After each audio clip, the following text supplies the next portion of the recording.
or no?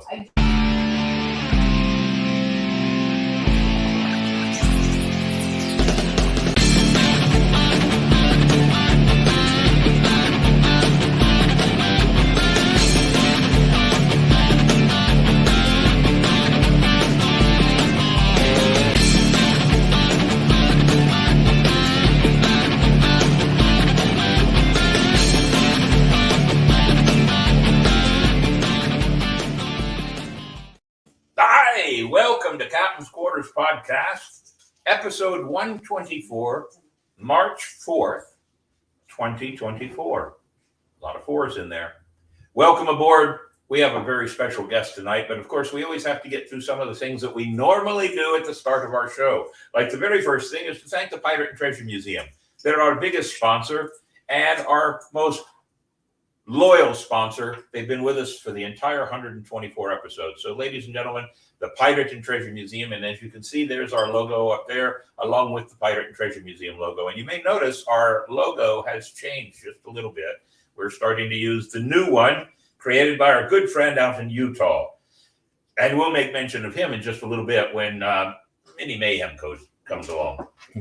For now, though, ladies and gentlemen, as you know, how do you get to find our show? Captain's Quarters Podcast on YouTube. Use that QR code. Find us, like us. I love it when people like me. And share it with everybody else and join up. We need all the help we can get. By doing that, ladies and gentlemen, you become a crew member of the Captain's Quarters Podcast under the command of Captain's Quarters, Captain William Mayhem. So we hope that you will join us, because the more our numbers go up, well, the more things we can do with our episodes. So join us, if you will. Use that QR code. And at the end of the show, we'll tell you about all the other platforms that you can watch and listen to us on. But for now, as always, we start our show with 8 Bells, sponsored by the family of reenactors, the Rikers family. They do Spanish, they do British, they do pirate. And they cover the gambit. And this week, we have quite a few 8 Bells, since we didn't actually do a show last week. So guess what, ladies and gentlemen? I may have some extra reading to do tonight, because Davey has already warned me that we've got some. First, Davey, let me clean my glasses, because I can't see a thing without them. Better. I can see the screen now. And I already have my drink for the 8 Bells. So let's start, Davey. Go ahead. Alan Robert Rogowski. I knew you were going to get me. All right. Better known by the ring name Ole Anderson, was an American professional wrestler, booker, and promoter. Part of the Anderson family, Anderson was founding member of the influential stable, the Four Horsemen. He was 81 years old. I'm not going to read all the small stuff in the bottom print, but it looks to me like he was there from 67 to 2024. Very good. Charles Richard Derricott, an American character actor. He was most recognized for his supporting roles in the films Butch Cassidy and the Sundance Kid and The Sting, and the television series Policewoman 74 to 78. He was 87. Yes, and if you look at that face, yes, he was a character actor, and I bet almost every one of you knows who he was, at least as an actor. Ramona Fradon, an American comics artist known for her work illustrating Aquaman and Brenda Starr Reporter, and co-creator of the superhero Metamorpho. Her career began in 1950 and lasted until her retirement in 2024. She was 97 years old. Chris Gauthier, an English-born Canadian actor best known for his roles as Neville in Need for Speed, Carbon, Toyman in Smallville, and William Smee in Once Upon a Time. Gauthier had a recurring role on the Sci-Fi Channel series Eureka as Cafe Diem owner Vincent. He was 48 years old. God rest his soul. Edith Rose Cicerelli was an American supercentenarian. At the age of 116 years, 17 days, she was the oldest person living in the United States and was also the second oldest person in the world, after Maria Baranas Moria from Spain.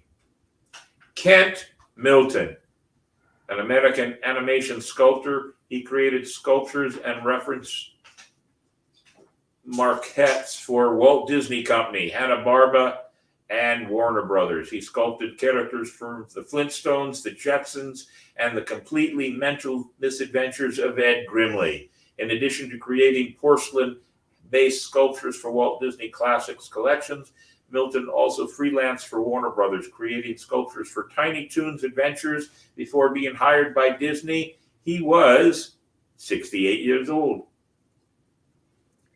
Veronica Loretta Stoneman was an American bluegrass banjo player and comedian widely known as cast member on the country music show Hee Haw. She was the youngest daughter of Ernest V. Pop Stoneman, patriarch of the Stoneman family, one of the most famous family groups in early country music. As a member of the Stoneman family, she won the Country Music Association Award for Vocal Group of the Year in '67. She was inducted into the International Bluegrass Hall of Fame in 2021 with the rest of her family. She was 85 years old. Roger Charles Louis Gilman was an French-American neuroscientist. He revived the National Medal of Science received the National Medal of Science in '76 and the Nobel Prize for Medicine in '77 for his work on neurohormones, sharing the prize that year with Andrew Schally and Rosalind Sussman. He was 100 years old. Davey. Is that all of them? Oh, there they are. David Liebert, an American music executive, musician, and author. He was one of the founding members of the musical group The Happenings. Hailing from Paterson, New Jersey, United States, The Happenings had several hit records, including See You in September and a cover of I Got Rhythm. That was on the Billboard Hot 100 singles chart for 14 weeks in '67 and peaked at number 3. He was 81 years old. Steve Miller was an American science fiction writer from Waterville, Maine, best known for his work set in the Liaden universe. Liaden universe, written in collaboration with his wife Sharon Lee. He was 73. Richard Philip Lewis. Oh, really? Yes. Wow. I met him. American stand-up comedian, actor, and writer. He came to prominence in the 80s and became known for his dark, neurotic, and self-predicating humor. As an actor, he was known for having co-starred with Jamie Lee Curtis in the sitcom Anything But Love, for playing the role of Prince John in the film Robin Hood, Men in Tights, and for his recurring role as a semi-fictional version of himself in HBO's Curb Your Enthusiasm. He was 76 years old, and I will say he was funny as all get up. It was an honor to meet him back in the day. Betty Smith Holzendorf, an American politician from Florida. She served 4 years in the Florida House of Representatives and 10 years in the Florida Senate. Holzendorf was born in Jacksonville. She graduated from Edward Waters College and the University of North Florida. She was 84 years old. That was it. That's it? Yep. On that note, a long drink of my rum and in honor of 8 bells to each and every one of them.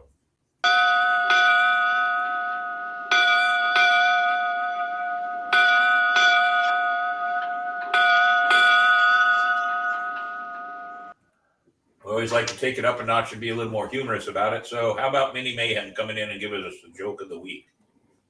Oh, yes, he is next. He is. See, I'm paying attention, Mr. Longwood. Ahoy, mates. Mini Mayhem here with Joke of the Week. Sponsored by Salt City Comics. How does a pirate get his Jolly Roger so high? Think about it, and I will give you the answer at the end of the show.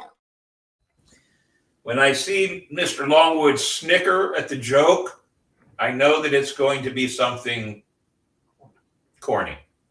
Yes, very much so. All right. Quote of the week, Spyglass Travel, ladies and gentlemen. If you want a good walking tour of the city of St. Augustine, the oldest city in the nation, why, you need to call Spyglass Travel. My good friends over there at Spyglass will give you a walk worth the wait. Do call up on them, come to St. Augustine, and walk around the oldest city in the nation. For now, though, Our quote of the week is what, Mr. Davey? Weakness of attitude becomes weakness of character. Albert Einstein. I can agree with that. I like that. That's a good one. Very good, Mr. Davey. Good quote after all there. I like it. And question of the week. Tonight we have somebody coming on who is going to talk about Blackbeard. So I thought a good question. Sponsored by Ancient City Sirens. Miss Gina and her girls providing all the dance we ever need at any of our events, from belly dance to tribal diffusion and much more. And I will brag about Miss Gina. She is one of the top belly dancers in the entire world. And I bet she's in the top 50. She may take homage on that, but I'll say she's in the top 50. In my life, she's the number one. On that note, ladies and gentlemen, question of the week. Who's your favorite historical pirate? Mine's not Blackbeard. We'll be talking about Blackbeard. Mine actually is more along the lines of Bartholomew Roberts. But we'll talk about Blackbeard in just a little bit as soon as our guest comes on. On that note, ladies and gentlemen, it is time for This Week in Nautical History, sponsored by Florida Water Tours. You want a good tour of the city of St. Augustine from the water? You got to call up my friends at Florida Water Tours. Go ahead, Davey. Welcome to This Week in Nautical History, sponsored by our friends at Florida Water Tours. Experience the intercoastal waterway at its finest, featuring picture-perfect attractions. We begin This Week in Nautical History in the year 1521. Portuguese navigator Ferdinand Magellan is the first European to sight Guam and the Western Pacific. 1774, King George III charges colonists in Boston with attempting to injure British commerce, paving the way for closing off the port to punish colonists for the Boston Tea Party. 1778, Captain James Cook first sights Oregon coast at Yaquina Bay. 1783, USS Alliance under Captain Barry fights and wins last naval battle of the U.S. Revolutionary War off Cape Canaveral. 1788, the British fleet arrives at Australian territory at Norfolk Island to found a convict settlement. 1918, U.S. naval boat Cyclops disappears in Bermuda Triangle. And finally, in 1944, World War II, British and Canadian sailors boards abandoned German U-boat U-774 seeking Enigma code machine, but are forced to scuttle the sub when efforts to tow it fail.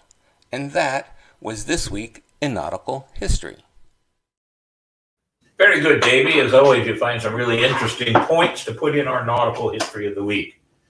Now, crew adventures. We normally talk about the crew adventures, but we don't have much going on. But this weekend is the Celtic Festival here in St. Augustine. And if you have not been to St. Augustine for the Celtic Festival, why, you need to come out. Now, I will tell you this. Albanach is one of the headlines there, but look at all those other Celtic bands that are coming in. The St. Augustine Swashbucklers will be manning the big, gigantic beer booth over towards the main stage. We have pirates coming in from our own crew. We also have pirates coming in from the St. Mary's crew, Seawolf Privateers, and Miss Gina's crew will be manning some of the shifts that go on too. And just so everybody knows, the tips they make all goes into one pot, and like a real pirate crew, then the tips are divided out by how many ever shifts were created. And this year it is 63 shifts. So all the money goes into a pot.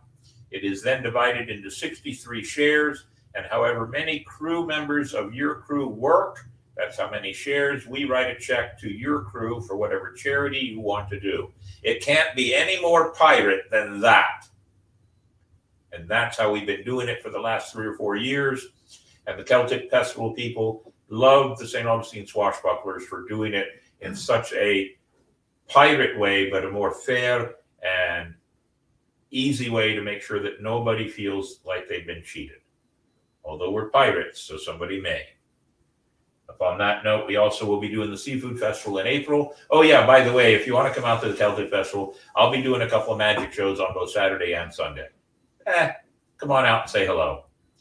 On that note, our guest is standing in the wings. Davey, put something up on the screen to show everybody what our guest has written. Look at that. Come on over, Kevin. We always like to put something there. That way it just kind of looks like magic when he shows up here on the screen.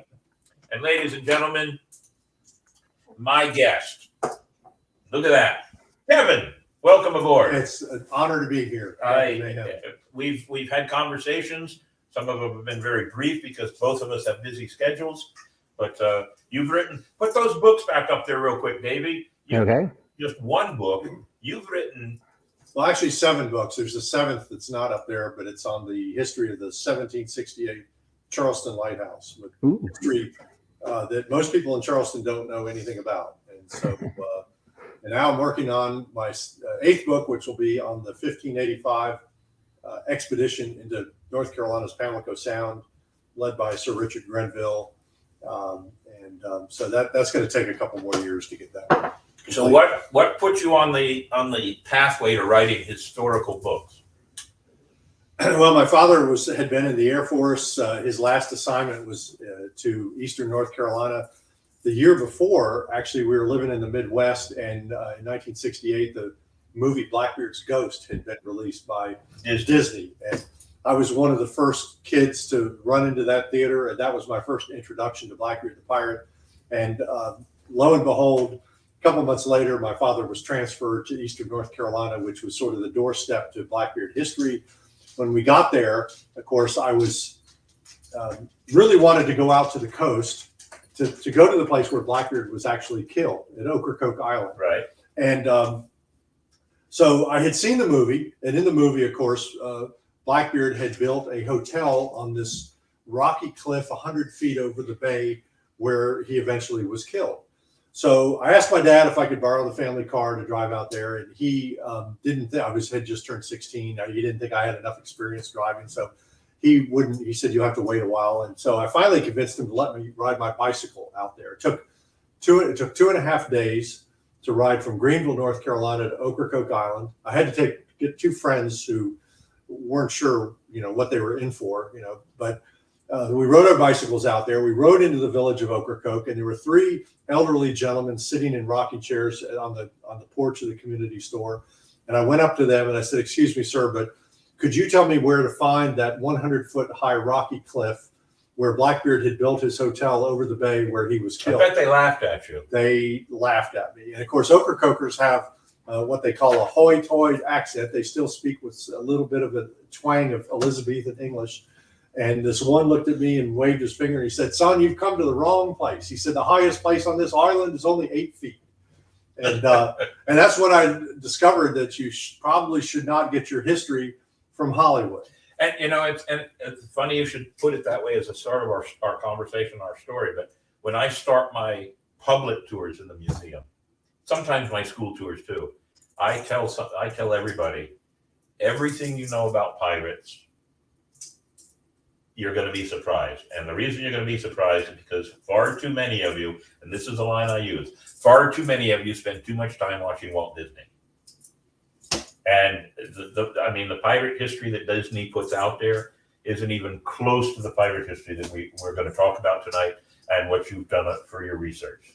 Well, and the fact is that, and I've been waiting for someone, a producer or to come along to want to produce a really authentic Blackbeard story, because the true story is far more interesting than the fictional version. Okay, there's politics, economics, and family connections. There was an attempted coup, an overthrow of a colonial governor. That's really what was behind the death of Blackbeard, and we can get into that when you're ready.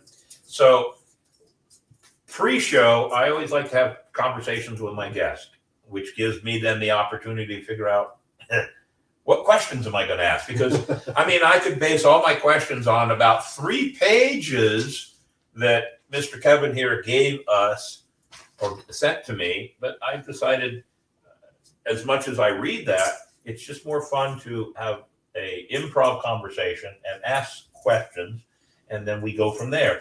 So one of the things in my tour, which I'm now going to have to change, And I have no problem with that because I tell the children, and we had this, so let's have this conversation first. Nothing about history is absolute. I absolutely agree. Nothing about what we think happened even Right. 10 minutes ago, we're not going to agree on. No, and I always put a caveat in there. Nothing we know about history is absolute, especially prior to the invention of recording devices and camera equipment. Everything is based on the written word. And for the longest time, there are several books that people use as their primary source of pirate history, and some of those books are flawed. True? Correct. There was a historian whose last name was Beard from the early 20th century who called the search for perfect history is a noble dream. It's never going to be achieved. So, and that's the case with Blackbeard. However, we can sift fact from fiction. True. And by searching for multiple sources that will support, a single statement or fact. And that's what I try to do. And that's what I tell the children when they come in my tour or the public tours. You can take all this information and you make educated guesses. You make educated assumptions based on the information you have. And here's an example. I've always told everybody that Blackbeard's career as a pirate was 28 months. Our conversation prior to the show starting, you have now told me, and I now have to change it, it was only about 25 months. 23 months. 23 months. So it's 5 months shy of what I knew. Well, what that is based on are official documents, primary sources, original handwritten letters, depositions. Okay, so there's nothing prior to December of 1816 that describes the man who was going to become Blackbeard. 1716. Yeah. By the way, and Blackbeard was only Blackbeard for 13 months. Okay, so he did not. The first time the alias, which I call the French war name nom de guerre, appeared in the records was in October of 1717. Okay, so he became Blackbeard in October of 1717, and he was dead by November of 1718. 13 months later. 13 months later. So he was really Blackbeard for just 13 months. So there's so many things I want to ask now because some of the things that I've known about it. Here's a common question I get asked by everybody, and I can't answer it because I've never found two things, substantial answers to the question. Do we know how old he was? No, and that's a great question because when I began working on my book, I came across a number of references saying that he was about 38 to 40 years old when he died in 1718, and therefore was probably born in 1680. If you were to do research on the internet and search for significant events occurring in England in 1680, there will be a list of names and things, and among the births, it says Blackbeard the pirate. Well, when I saw that, I went, well, that's interesting. I doubt that he was a pirate when he was born. True. And I doubt that he was born with a beard. Yeah. But they're calling him Blackbeard the pirate From birth. From birth.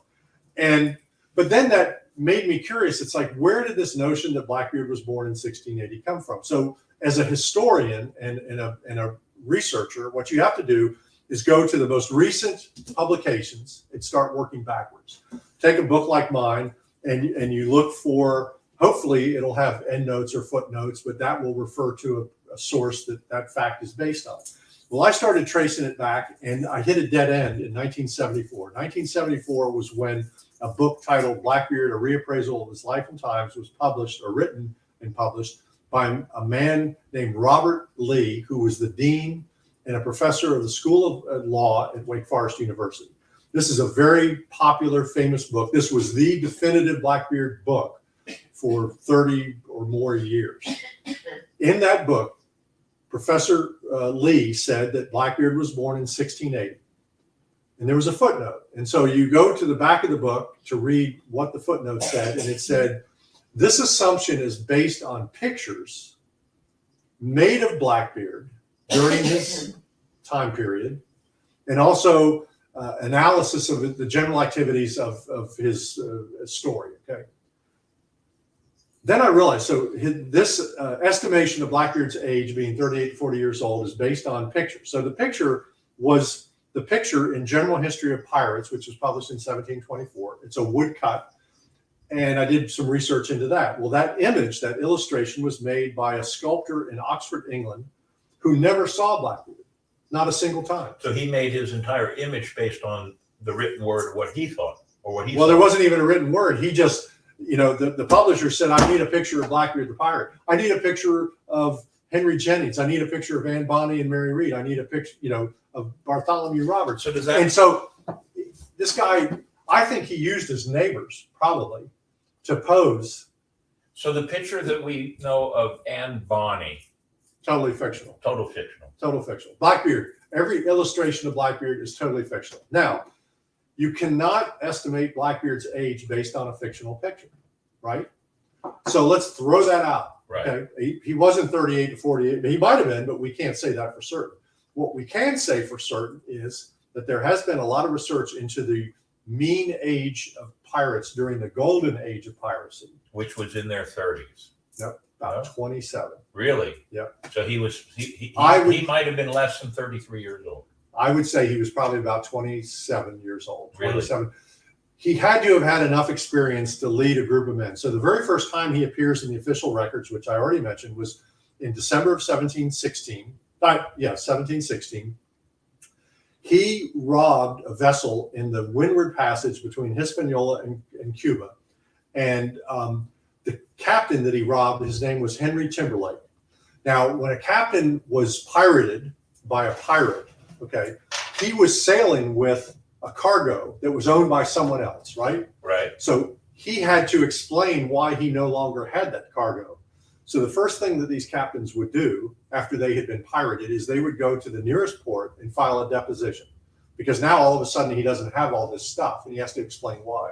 And he reported that this pirate captain who was aboard a ship with 70 men, he was the captain, Edward Thatch.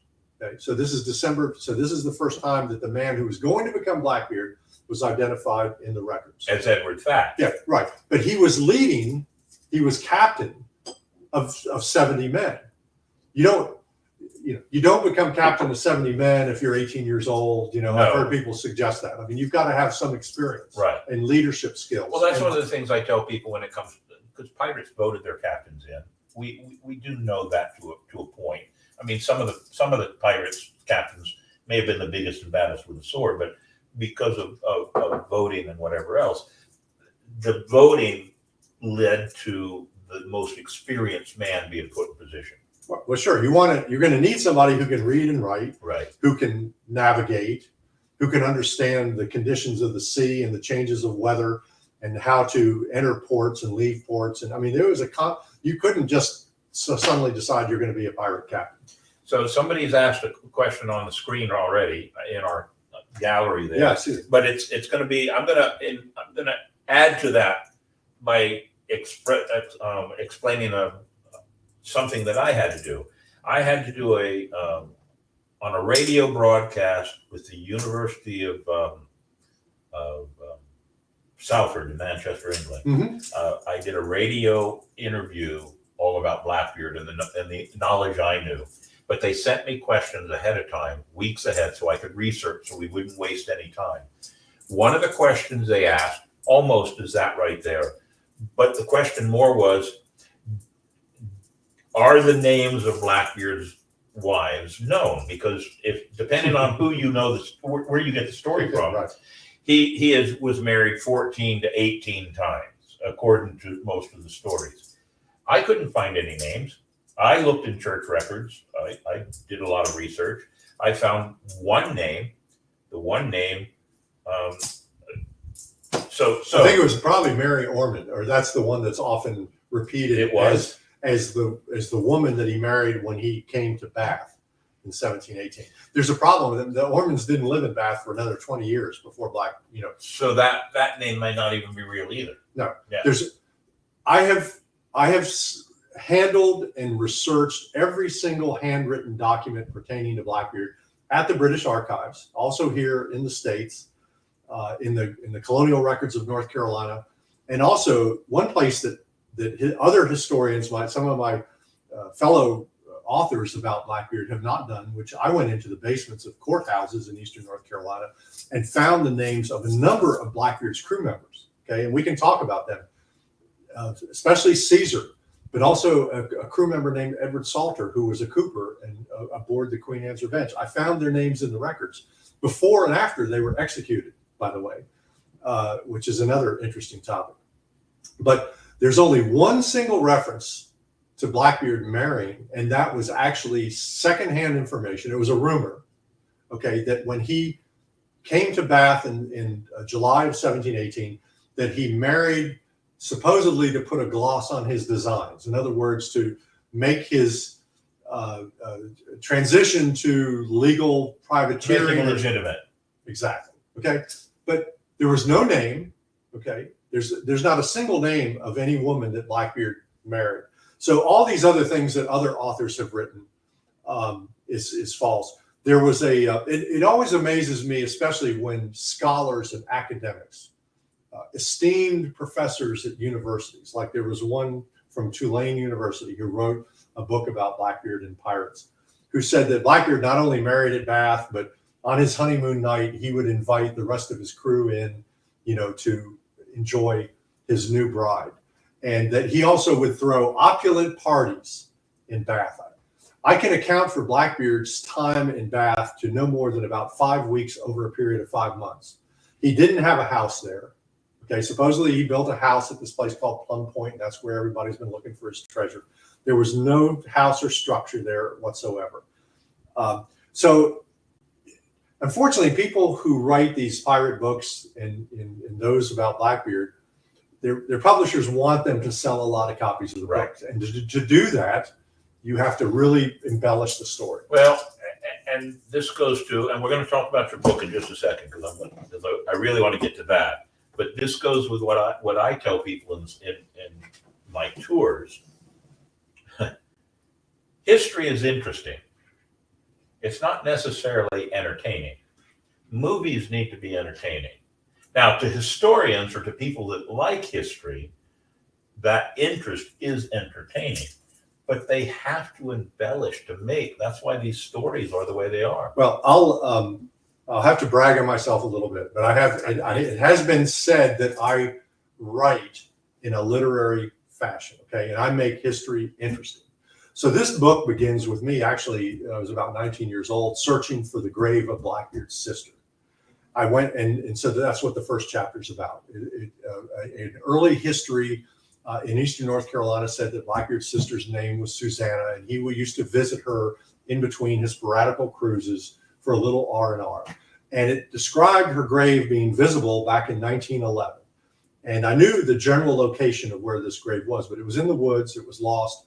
I had to go to a great deal of effort to try to find it, but I succeeded. I found her grave. That's what the first chapter is about. And I stood before the headstone thinking, wow, I am standing in front of the grave of Blackbeard's sister. And the headstone said Susanna White, which is what the history book said her name was. Then I started looking down and I saw her birth date, and I went, oh, that's kind of odd. And I mean, I've never been great at math, but I could do addition and subtraction.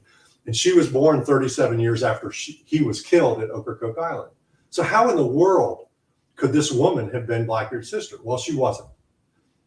Nevertheless, I'll have to say, for the next 3-4 decades, I was haunted by who she actually was. So one of the great things about history and folklore and legend is there's a grain of truth behind every legend. Right. And so what I had to do was try to find out what the grain of truth was about this woman named Susanna White, and why did folklore connect her to Blackbeard the pirate. And I eventually solved the mystery. And I hate, I mean, for anyone who might be interested in reading my book, I hate to give that away, but she did in fact have a connection to the crew of Blackbeard the pirate. Yeah, I kind of. So that doesn't give it away. That gives everybody a hint that they're going to want to get this book and read it. And which, let's just get a real quick plug. You went to the Pirate Museum today. I loved it. And actually, it was my first. I'm embarrassed to say it was my first time. We've been there 13 years. Did you like it? I was very, very impressed. I wish I could have met you down there, but next time you're in town, or next time we're going to have to go and wander through and talk about everything that's in there. The exhibits and the collections are absolutely first rate. So Yes, I mean, I've been to many other museums, And I was extremely impressed. And frankly, some of the best museums are the ones that are privately funded, that were developed, independently of, Well, we have 850 artifacts on pirate history there. And many people will say, well, this is all pirate stuff. It comes from the time. That's the easiest way to, it comes from the time. So we have great artifacts there. The blunderbuss that's there, Mr. Croce, Pat Croce, looked far and wide to find the same blunderbuss that was known that Blackbeard had. It is the same make, the same model. The serial numbers are different because his original, who knows where it's at, if it was even on the Queen Anne's Revenge and the shipwreck.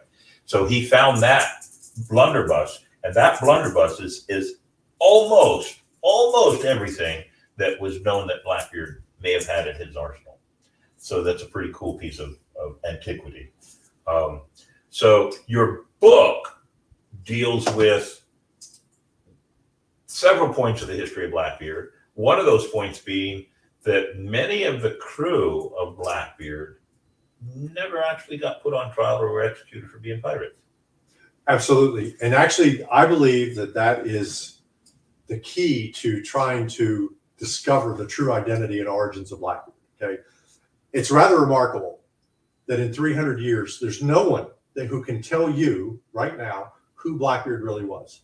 He's arguably the most famous pirate. The most famous pirate. And people ask me why. Why is he the most famous pirate? Oh, I could do And my answer is because almost everything pirate, every movie pirate, every book pirate, somewhere along the line, his name is always mentioned.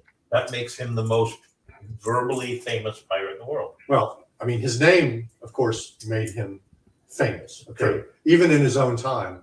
And again, it was a nom de guerre. It was adopted as a way to sort of disguise his true identity. He was famous in his own time for blockading the port of Charleston. That was a big deal, and that was publicized in that was publicized in the Boston Newsletter. But most everybody in colonial America had heard that he had actually stopped up the entrance to the harbor of Charleston. And that story was that he was looking for certain medicines? Yes. Is that true? Well, that's a circumstantial evidence, but the fact is that in the remains of the Queen Anne's Revenge, there was a pewter urethral syringe that was recovered, which would have been fairly odd to have been aboard A pirate ship. a pirate ship. Except it wasn't a pirate ship; it was the slave ship Concord, Right. which he captured and then converted into his flagship. By the way, he did capture. So in my book, there are moments in time in Blackbeard's story that there is no documentation. Okay, there's nothing to be able to say, well, what happened from this point to this point. So, but I did a great deal of analysis and thought, and ended up writing fictional passages trying to connect those 2 points. So, Blackbeard. It is documented. Blackbeard captured 3 French surgeons from the slave ship Concord and brought them over the Queen Anne's Revenge. And I hypothesized that Blackbeard may have had a medical malady, okay? And he brought those 3 French surgeons back to the great cabin and said, okay, take a look at this and tell me what's wrong with me. And they looked at him and said, and I think this is kind of humorous, but in France, syphilis was called the Italian disease, but everywhere else it was called the French disease. Okay, oh, monsieur, you've got the French disease, And he said, well, okay, and what do we do about that? And they said, well, you need a special device and you need to inject mercury, and and so next thing we know, Blackbeard's at Charleston. He gets a chest of medicine. He gets this urethral syringe, and he calls the surgeons back in and go, okay, I got what you said I needed. Now what do we do with it? And they said, oh, well, sure, but we have to show you, and we're going to inject this mercury. And he goes, get the hell out of here. I don't, I'm not going to do that. I actually explained. I mean, a couple months later, Blackbeard ends up in Philadelphia, and in my book I write he was probably seeking a second opinion. It's like. But anyway. But okay, so that's just going to open another question then that I have to ask then. If he goes to Philadelphia, does he go there incognito, so to speak? He doesn't go there as Blackbeard, does he? Yeah, he was. So the reason why we know he was in. So he wrecks the Queen Anne's Revenge on June 10th. I don't want you to come back to that date, Right. okay? Because that's significant in the identity of Blackbeard. And ultimately, I want to talk about his crew members and how we can determine possibly who Blackbeard really was. But Blackbeard wrecks the Queen Anne's Revenge on June 10th. He tricks Stede Bonnet, sends Stede Bonnet up to the little town of Bath to try to see if the governor will give them all a pardon, which he does.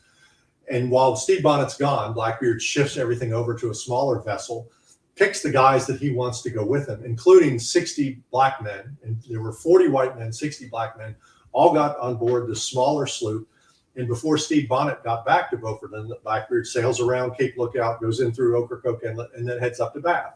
By then, Stede Bonnet gets back to Beaufort Inlet. He's looking around like, well, where did everybody go? Half of his crew was marooned on an island about a mile from the wreck of the Queen Anne's Revenge. And so it was a great ruse, and which, by the way, is another interesting story. I believe that had been planned for possibly as much as 5 or 6 months. That event. Blackbeard was going to do that. Blackbeard and his inner circle of officers who he trusted, who, by the way, were all sons of plantation owners from the Bath area, had planned that for months. How they were going to reduce the size of the crew, retain their portion of the treasure, which, by the way, was not gold, a very small amount of gold or silver. The treasure were the enslaved men that they had brought, mostly from the slave ship Concord, and delivered to Bath.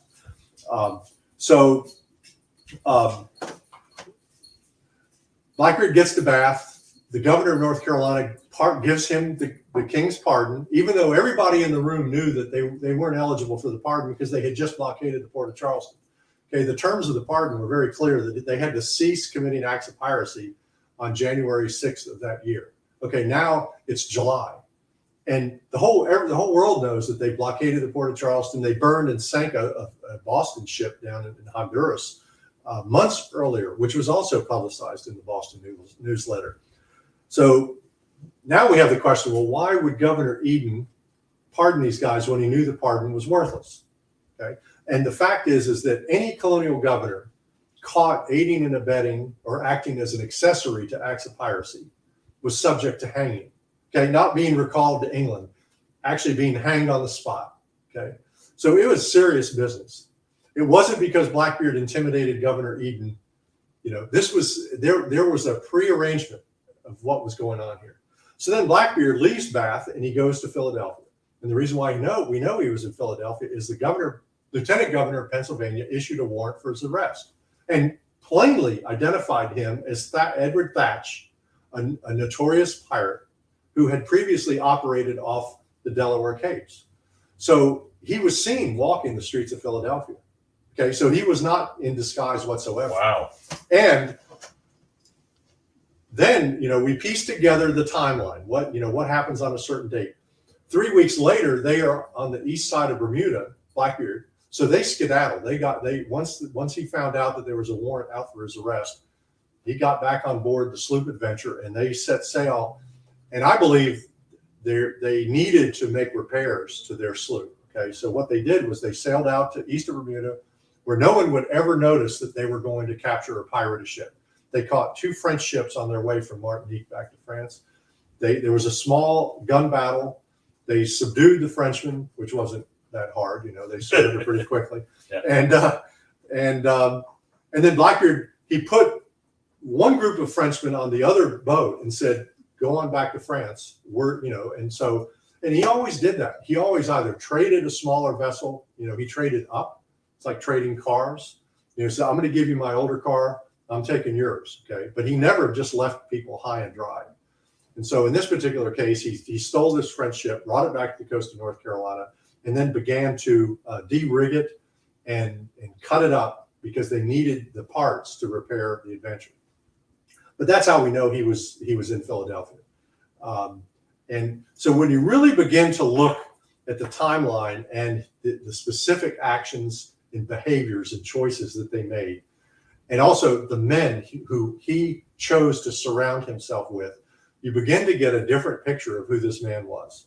And ultimately, I will say this, is that when he was cornered at Ocracoke, in the Battle of Ocracoke, he was surrounded with and in the company with sons of plantation owners from Bath. Men he trusted. Exactly. So if you were, I'll ask you this: if you knew you were going into a life or death battle, would you recruit a bunch of guys that you didn't know or were not familiar with? You would want people that you trusted and you knew and you were close with. So why would a man from Bristol, England, surround himself with guys from Bath? And by the way, two of the men from Bath, John Martin and also Benjamin Hornigold, John Martin and William Howard had both served as quartermasters for Benjamin Hornigold. Okay, that's very clearly well documented. These are guys from this tiny little port town of Bath. How in the world did they end up being quartermasters for Benjamin Hornigold, who was supposedly the father of pirates of Nassau? That's a question that a lot of other historians can't answer. Right. But there were some. So, and also likewise, why would these men from Bath agree to subvert themselves to this purportedly captain from Bristol, England? They wouldn't have. They would have followed someone who was from their own community. So ultimately, my conclusion is, whoever Blackbeard was, he was almost certainly from North Carolina. I think he was most likely born in South Carolina, not far from Charleston, in the Goose Creek area. That's another point of discussion. But ultimately, it was the identity of the crew members, the fact that were not executed. Most of them were not executed in Williamsburg, including Caesar. And Caesar, by the way, is a very important figure in the Blackbeard history. And you tell me he has links to St. Augustine. So, and there, people believe that Caesar was maybe the story that was told by a professor of English at the University of Florida claimed that Caesar was this African chief who was captured as a slave by someone dangling this ticking watch in front of him, and he followed it onto board the pirate ship. And that ship wrecked, or slave ship wrecked on the Florida Keys. And Caesar swam ashore and inhabited a key on the southern coast of Florida, and eventually somehow from a canoe pirated ships, and then amassed. This is in a book. Okay, you could read this and you go, wow, this is an incredible story. He amassed a harem of 100 women and was living the life of luxury on this key off the Florida coast, and then decided he wanted to join forces with Blackbeard. And according to the author, the professor of English, Blackbeard at the time was the most famous pirate in history. Well, that's absurd, because Blackbeard wasn't the most, pirates weren't famous at that time. Okay. And Caesar was not going to go, I've been reading about, in the newspaper, I've been reading about this great pirate captain named Blackbeard. I want to join forces with him. None of that actually happened. I believe Caesar was a slave who had been transported by his owner, Colonel Robert Daniel of Charleston, to North Carolina when he was appointed deputy governor of the Northern Colony. Robert Daniel became one of the largest landowners in the Carolinas. And the reason why he was awarded so many thousands of acres of land was he led the expedition to St. Augustine in 1701 to attempt to defeat the Spanish and drive them out, of St. Augustine. And there was a siege here. It's really an amazing story. Well, Robert Daniel was the owner of Caesar.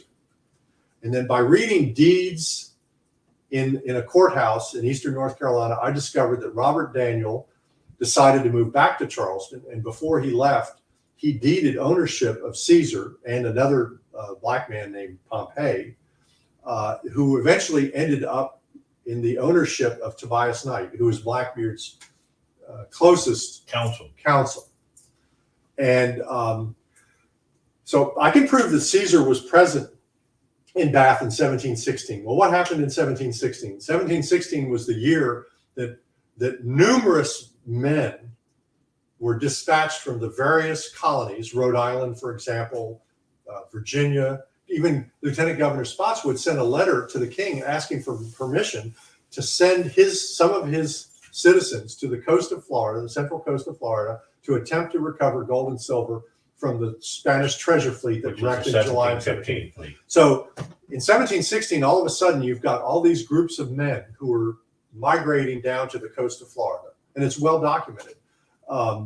a paleontologist whose last name was DeBry said that it was they were flocking to the coast. It was like a gold rush. Everybody was going crazy. At the same time, in Bath, North Carolina, this tiny little backwater capital of North Carolina, the citizens had just been informed by the Lords Proprietors who owned North and South Carolina that they could no longer pay their property taxes with commodities like bales of tobacco or sugar or things like that. They had to use hard currency. Well, no one had hard currency. This is, again, 1716. The economy was in terrible shape. All of a sudden now you've got these young men who I can document their names in a group end up in Florida, but also in committing acts of piracy alongside Blackbeard the pirate. Okay, including Caesar. Caesar comes back 2 years later on the Queen Anne's Revenge. Now, how could a slave from Bath end up on perhaps the most famous pirate ship of all time if he didn't go out with them in the first place? And so Tobias Knight owned Caesar. I believe Caesar was Tobias Knight's investment in what was initially going to be a salvage company. The purpose of their mission was to salvage gold and silver. They didn't leave Bath to go become pirates. You know, the golden age of piracy really had yet to really get started. And so by then, of course, the Spanish had sent additional forces up here to begin to defend all this gold and silver and treasure that was off the coast. Coast and even on the beach. Because there was 11 ships out of 12. Exactly. That sunk off the coast down that way. And the treasure is still being found. Oh, yeah. I have a couple of pieces in my collection. I know some of the people that are part of the 1715 Fleet Association or whatever they want to call them. That they've come to the Pirate Museum. We've talked about it. That it was a lot of treasure. It was a lot of gold, and it was mostly silver. It was a lot of silver. There was a lot of gold too. But so the only pirate that initially came here though was Henry Jennings. He started it, and he returned to Jamaica. He had the support of the governor of Jamaica because the governor of Jamaica wanted his cut. Exactly. Archibald Hamilton. Yep. And so he came here. Now, Jennings was the first one to come here. And you say Blackbeard came here in 1716, almost a year later? Well, he appears in the Caribbean in 1716 as a captain of 70 men. Okay. On a sloop. We don't know the name of the sloop. We don't know the origins of the sloop. By the way, there is still research to be done. In fact, I have been I have an idea who I think Blackbeard's father was, and I think Blackbeard's father may have been part of the 10 ships that were led by Colonel Robert Daniel to St. Augustine. Okay, because the man who I believe was Blackbeard's father ended up being awarded over 1,000 acres of land in North Carolina at the same time Robert Daniel went up to North Carolina to become deputy governor. Oh. And so, yeah, you're beginning to get, so there are all these tiny little pieces of circumstantial evidence, and any one single one alone probably doesn't mean anything. But when you begin to continue to assemble, like they're little pieces of the puzzle. And I've explained to people that the Blackbeard puzzle was especially hard because if you go to a store and you buy a jigsaw puzzle, you get to see the picture of the completed puzzle on the cover of the box. And then you dump all the pieces out and you start assembling. Well, the Blackbeard puzzle or jigsaw puzzle. There's no you have no picture. They have no picture. But then there are pieces in the box that don't belong with that puzzle. Can you imagine buying a jigsaw puzzle that has pieces in the box that actually don't fit anywhere in that puzzle? And that's the problem with the Blackbeard story. So there's two questions that I want to put up there. We talked about it real quick. Let's talk about first. Blackbeard sunk the Queen Anne's Revenge on a specific date.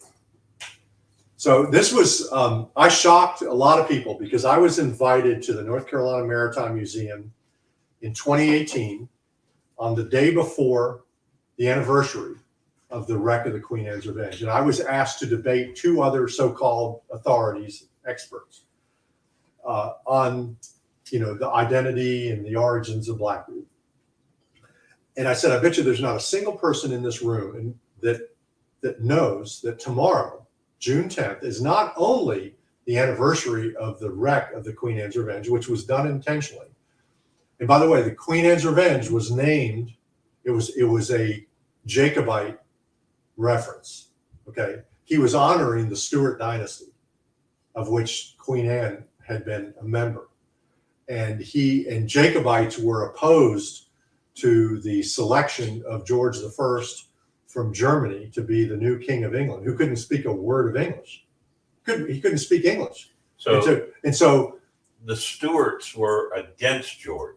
Absolutely. Well, because the Stuarts believed that James III was the rightful heir to the throne of the United Kingdom. So this is 1715. Okay. So actually, and I said to you earlier, a year or two more prior to that, though. Right. Yeah. So actually, in 1715, there were two significant events that I said precipitated the golden age of piracy. There was the wreck of the Spanish treasure fleet, and there was the failed Jacobite rebellion of 1715 when James III came to Edinburgh, Scotland, and caught a cold. Okay, so he had been living in luxury in France, and they wanted to restore him to the throne, and they brought him over to Scotland, and he caught a cold, or I said the sniffles, and he jumped on board the ship and went back, so that was supposedly going to be a rebellion, and it failed. Okay, but there were a lot of people who were disappointed in that. They wanted to get rid of this Whig party that had chosen this German to be the King of England, and so that it's well known that a number of pirate companies had allegiance to the Stuart dynasty. In fact, there was even the Jacobites, and there was some communication actually between the pirate groups of the Caribbean and an exiled Royal Navy captain who was living. His last name was Comoque, who was in exile in France, who supported James III about forming a Jacobite navy. That would have made things different. It would have made things different, and it never worked. So let's get back to Blackbeard wrecks the Queen Anne's Revenge on June 10th. Right. And in front of this audience, I said, there's something none of you know, and that's that June 10th is actually the birthday of James III. Okay. Blackbeard didn't wreck the Queen Anne's Revenge just randomly. He purposely did that. And there were other instances where pirates were known to salute James III on his birthday. They would fire cannons. They would drink in honor of what they called him, the pretender to the throne. But so it is documented that other pirate groups were supported the Stuart dynasty. And so I believe it was really a sign intentionally that Blackbeard wrecked the Queen Anne's Revenge. By the way, Virginia's Lieutenant Governor Alexander Spotswood hated Jacobites. So now you put that piece of the puzzle. So that's in there. why he was That was one of the reasons. Against Blackbeard.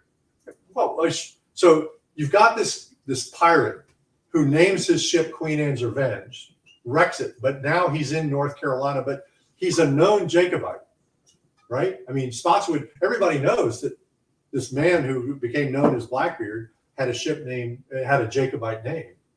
And now he's in North Carolina, and you've got this Lieutenant Governor Spotswood, who is we talked about this earlier, was a bit of a blowhard. His yes, letters he was. He was constantly trying to promote himself. He was always trying to make himself look favorable to the king.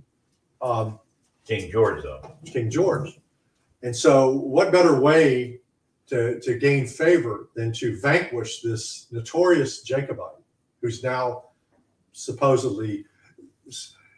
Spotswood tried to suggest that Blackbeard was establishing a new Nassau on the coast of North Carolina, at Ocracoke Island. Oh, really? Yeah. Well, in one of his letters, he said that they are fortifying Ocracoke Island to become a new Nassau. Well, I got to tell you, I mean, I'm not just a pirate historian, I'm a maritime historian, but I also specialize in Civil War history on the coast. And in 1861, Confederates utterly failed to fortify Ocracoke Island with 1,000 soldiers. Blackbeard had 15 guys with him when he was killed. Okay, so all of that So was everything Spotswood said was just to make himself look good. right, Yeah. and to justify the invasion into the neighboring colony, which of course was not authorized and illegal. Because Spotswood was Virginia, right? Correct. And so he had no real jurisdiction to have any control over what was going on. No. Those are some of the other points of the story that I know about Blackbeard that I share with people. So, so let's do one other thing now. Most people believe that Blackbeard's last name was Teach. You contend that it's Thatch. Well, I don't actually contend. I mean, in the majority of the original primary source documents where his name was actually spelled out, and these come from Philadelphia. There are a few documents that actually directly identify him, and that's actually where the name Blackbeard came from, was one of the records from Philadelphia. But also the depositions of captains who had been captured or detained by Blackbeard in the Caribbean. So let me ask this then, before you go any further there. So when Blackbeard would detain these ships, he didn't refer to himself as Blackbeard at all then, did he? Oh, no. He referred to himself as Thatch. Thatch. And That's why there are it's a in couple the of document. examples, right, that Okay. say, All right. you know, And so they were Edward, clear on Captain all that. Edward Thatch. And of course, Thatch was spelled T-H-A-T-C-H. But now everybody calls him Teach, right?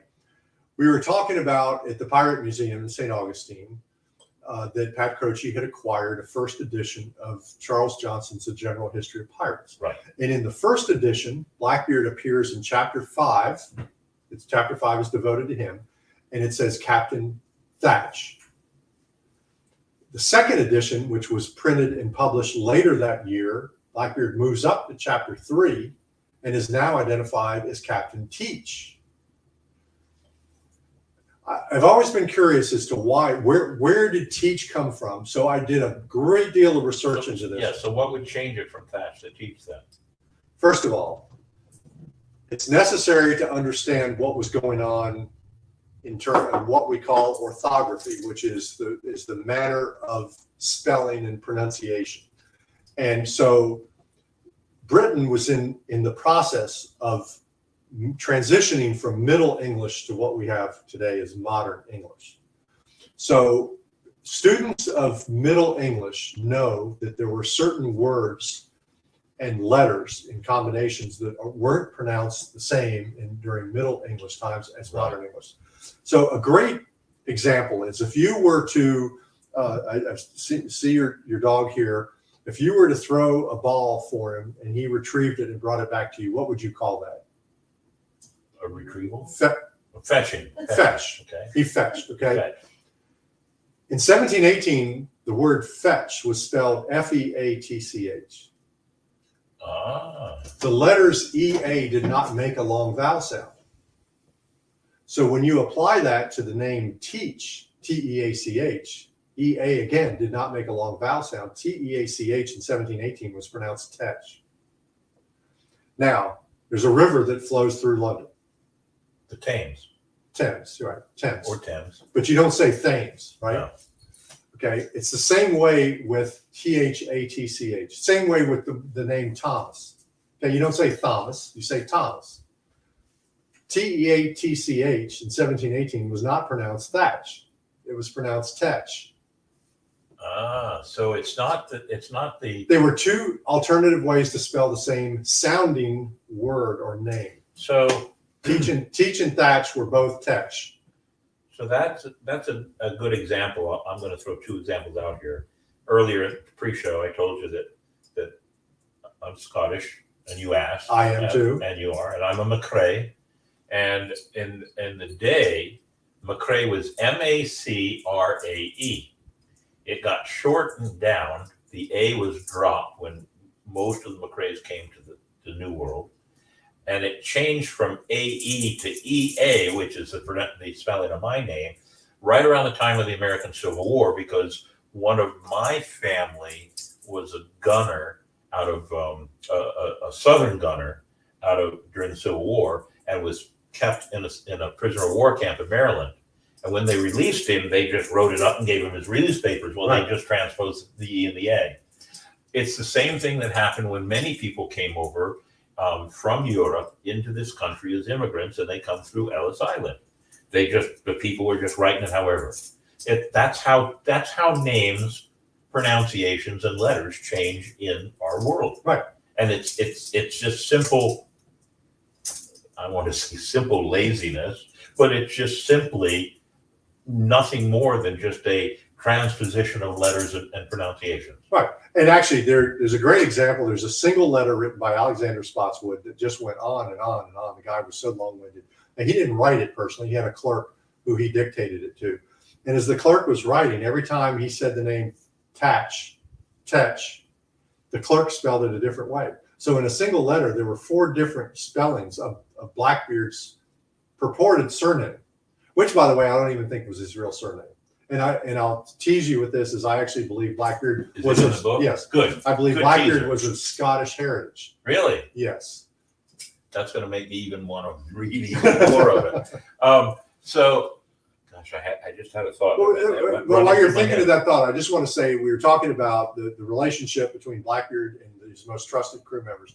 There's one thread that binds all of human history. Okay, and so recorded history spans something like 7,000 years, and there's one thing that's common throughout all of human history, and that's human nature.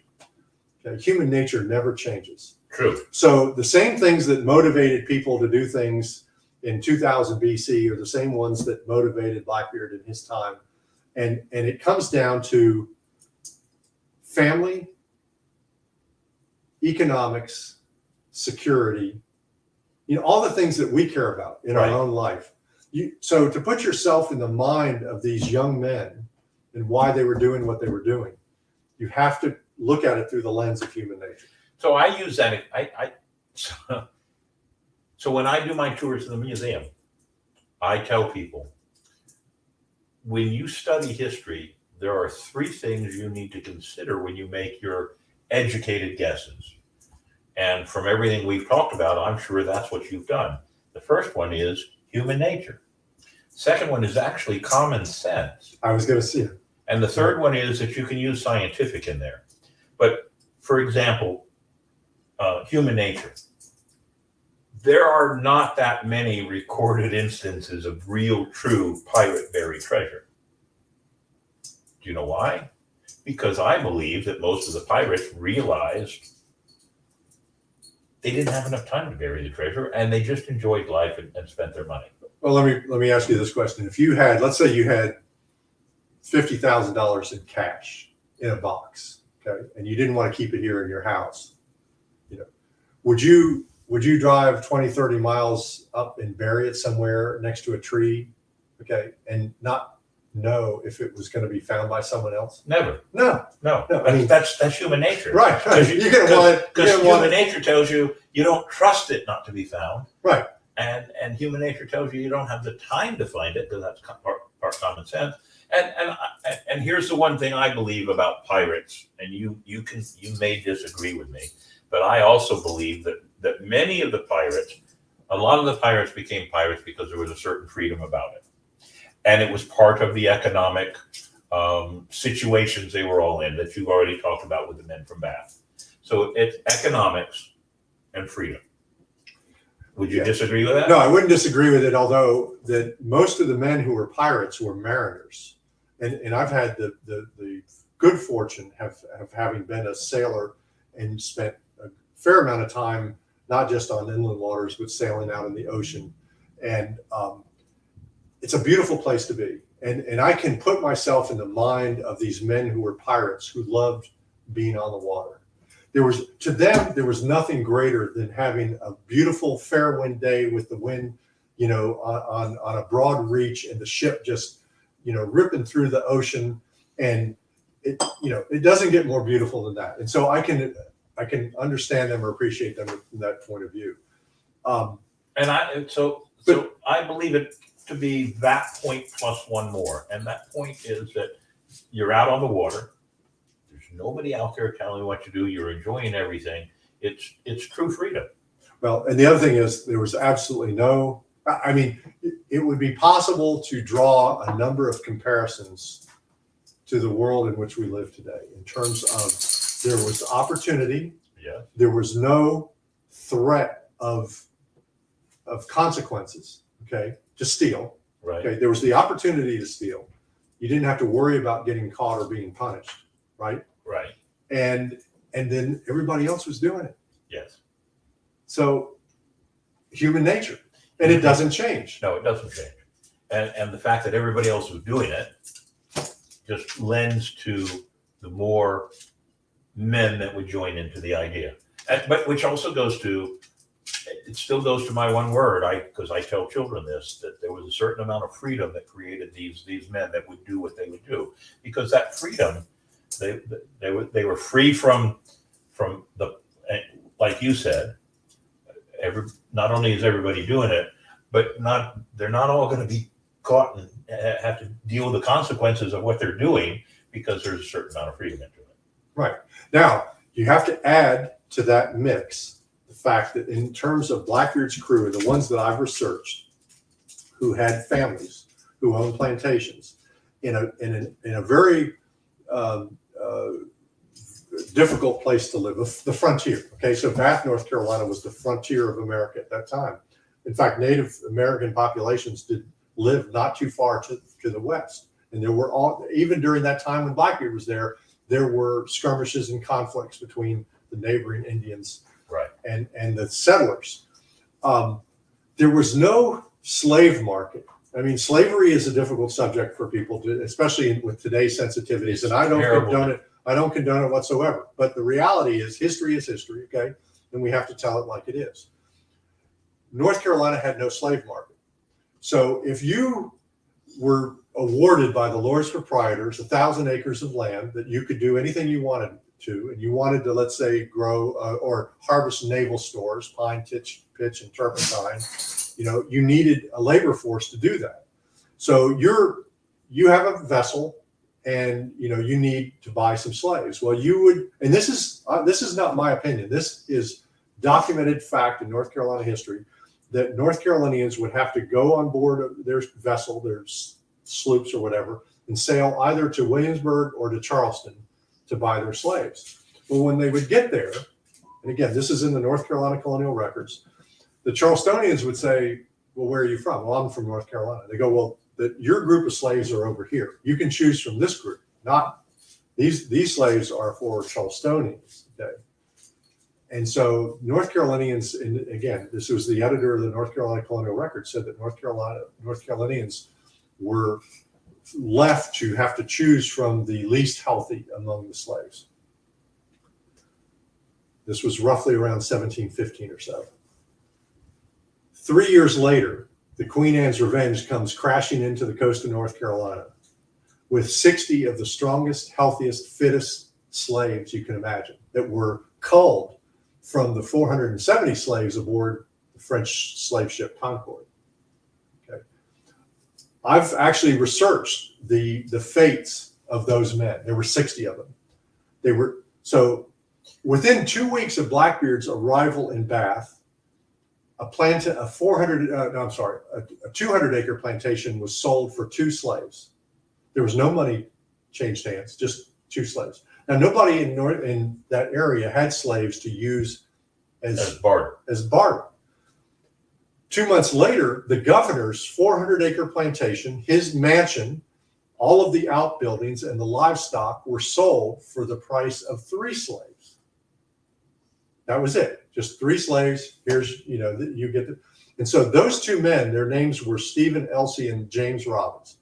James Robbins is an interesting character. Okay, James Robbins is on the list of pirates who were captured and executed in Williamsburg in General History of Pirates. So James Robbins is the guy who bought the governor's plantation with 3 slaves. 6 months later, supposedly he's captured and then eventually executed in Virginia.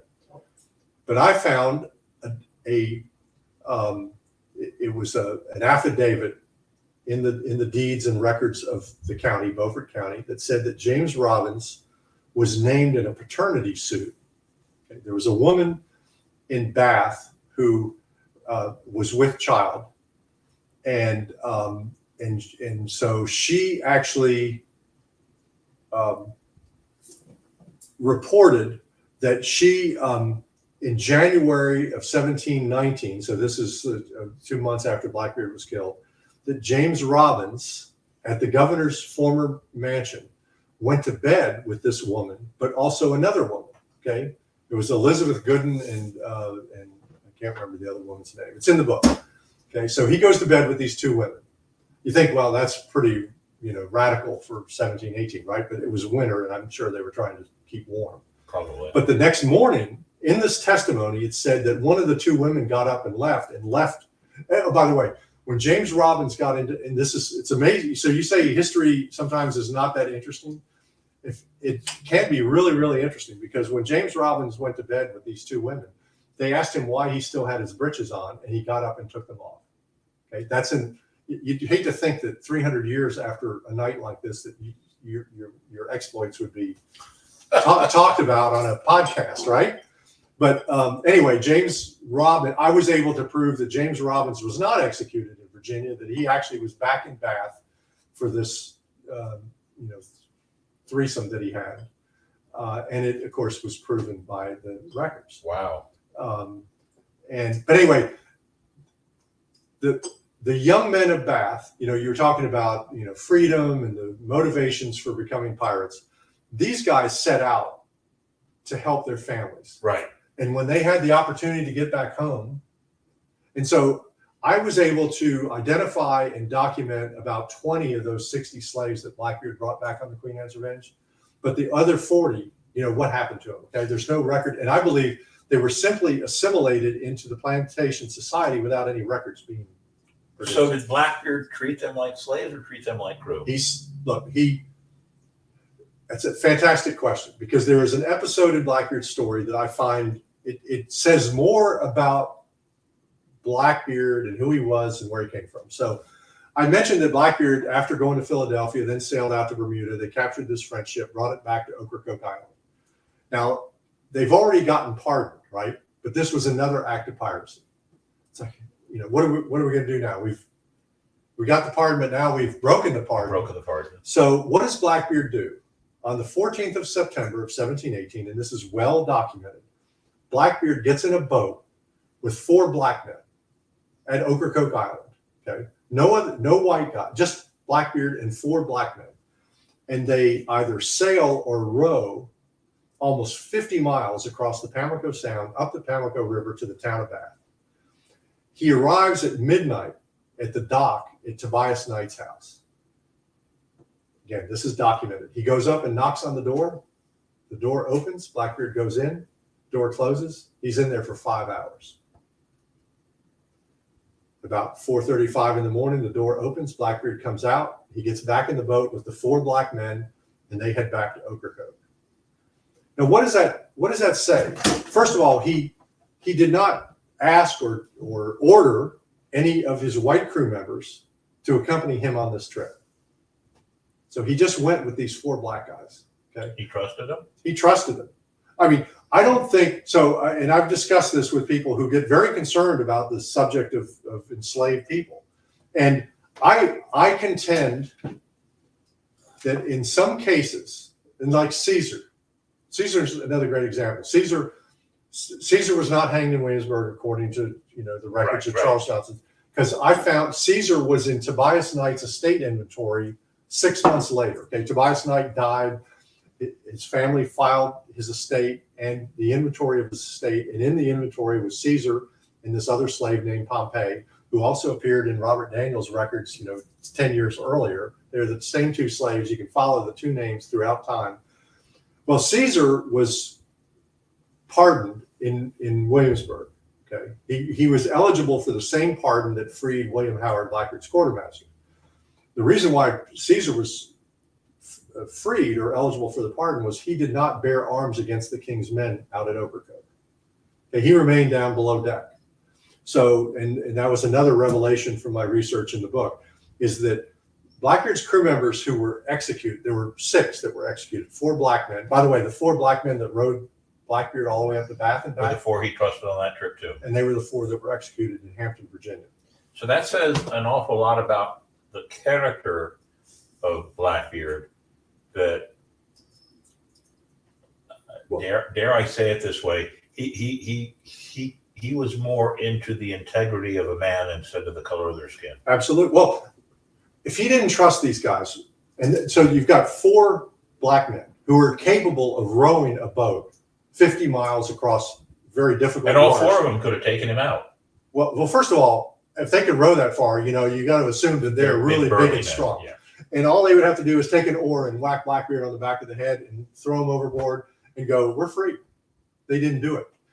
When Caesar was freed in Williamsburg, Caesar was a skilled mariner. Okay, see, and I actually think Caesar was probably a diver. They brought him down here to be a diver for the Spanish, treasure. So in Williamsburg, when Caesar, they opened the door to the jail and said, "You're free to go. You've been pardoned by the king." Caesar could have said, "Well, I'm heading to Boston. I hear that black men in Boston can live lives of freedom." But he didn't. He went back. He not only went back to Bath, he walked back to Bath. They had no transportation. Okay, so he and a number of Blackbeard's other crew members had to walk all the way back to Bath. Okay, Caesar, voluntarily returned to Tobias Knight because 6 months later he's in Tobias Knight's estate inventory.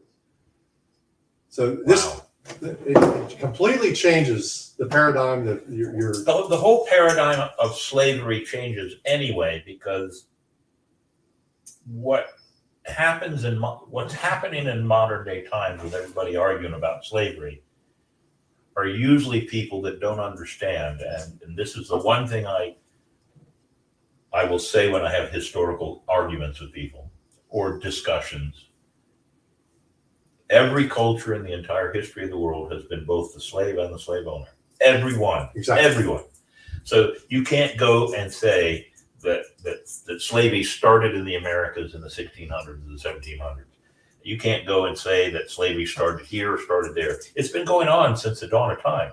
And when people need to understand that. I mean, you've got not just the blacks, you've got the Irish that were treated badly, you've got the Chinese that were treated. If it wasn't for the Chinese going from the West Coast in and the blacks going from the East Coast, right, we'd have never had the railroad. Of course. But they were all treated badly. Right. But everybody wants to talk about how slavery started. And the British were the first ones to really do a whole lot to abolish slavery in some of their sailing ships. Right.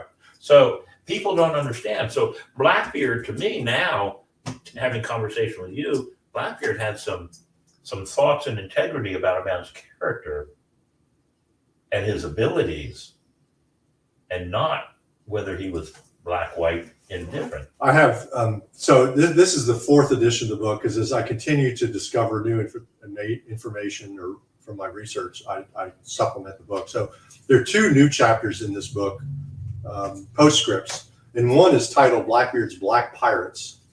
Okay, so I have an entire chapter that discusses, who they were and what happened to them, and then the other one is about Caesar,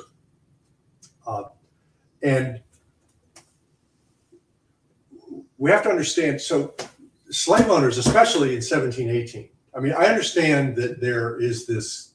I know that there were enslaved men and women who were treated very badly, but they Absolutely. were treated badly by bad people. Okay, True. and I don't think that someone, let's say like Tobias Knight in Bath, who's trying to get this plantation established, is going to abuse his workers. He needs them to cooperate and to help him sort of develop and establish this property. I personally, having studied history and studied pirate history, and being a native of St. Augustine, my family has been part of St. Augustine since the 1700s. I personally believe that, like all history, there are bad parts and there are good parts. Exactly. And too many people want to focus on the bad parts and not pay attention to the good parts. Blackbeard, like any of the other pirates that we talk about, Jack and Bartholomew Roberts and Morgan, any of the other pirates you want to throw into this, even with our difference in the date time frames, they were all men of circumstances. Mm-hmm. I mean, Morgan is a pirate, but then goes on to become the governor of Port Royal, Jamaica. The king wouldn't have picked him to be the governor of Port Royal, Jamaica if there wasn't some quality about him, unless he completely baffled or befuddled the king. So these are all men that these are the same kind of men, and this is an opinion. If anybody wants to argue with me, this is an opinion. These are the same kind of men that were the Rockefellers and the gas and the iron and the Iron Age and the industrial age of the United States. These are all men that saw opportunities and grasped them and took them and did something. Right. Pirates made a huge name for themselves because of what they did. Exactly. Another aspect of the Blackbeard story that you have to know is the political machinations that were going on behind the scenes that led to Blackbeard's death. Okay. Why did all of that happen? And so this is another aspect, another interesting aspect of the story that I think would make a fabulous plot in a movie. Okay, so you've got North Carolina as a proprietary colony, Virginia is a royal colony, South Carolina is a proprietary colony, which means that South Carolina and North Carolina are owned by these 8 families in England who were awarded all of this territory. And by the way, the proprietary colony of the Carolinas extended all the way to the Pacific Ocean. So the Lords Proprietors didn't realize it, but they own the Grand Canyon. Okay, I mean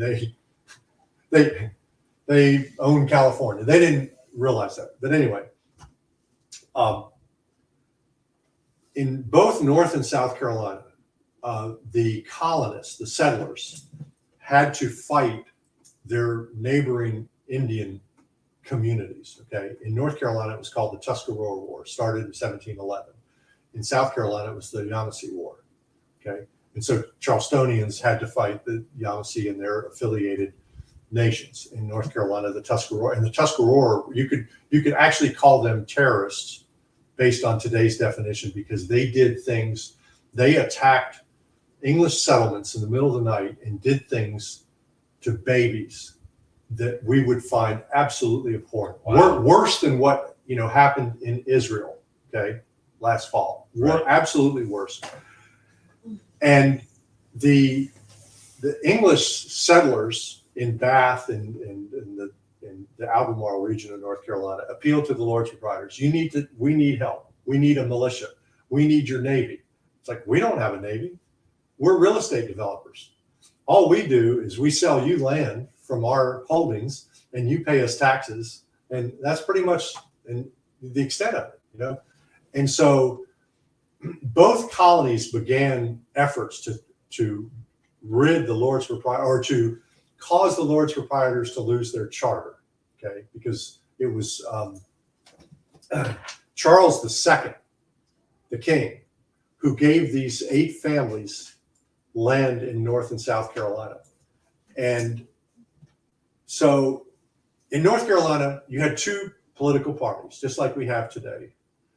The governor led the proprietary colony. He reported directly to the 8 families in England, okay?